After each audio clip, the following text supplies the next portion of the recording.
Welcome to another episode in the podcast called Labor Matters, except this week we're going to be doing things differently.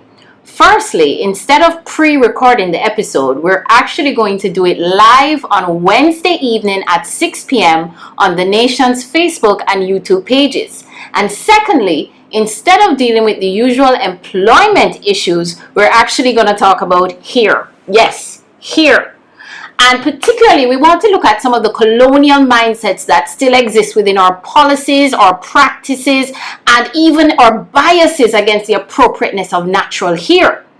And this was inspired by recent events where parents of Rastafarian children were complaining that since the return of face-to-face school, some principals were requiring them to produce a letter from a religious leader to justify their sons having long hair or locks. And I was really surprised by this because I say, in this day and age, why is African hair still an issue? And why should the length of the hair be linked to a religion?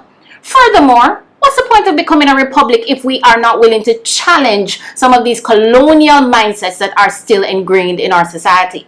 And to help me with that broader conversation, I will have with me a guest who needs no introduction, Mr. Adrian Green. Adrian, thank you for agreeing to do this. My pleasure. Any thoughts on the upcoming live on Wednesday?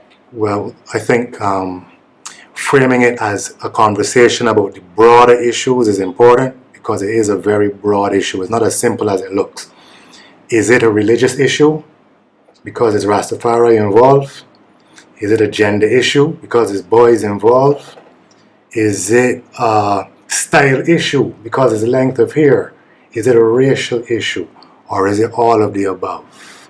It's broad. Very good question. So we invite you to join us for the conversation on Wednesday evening at 6 p.m.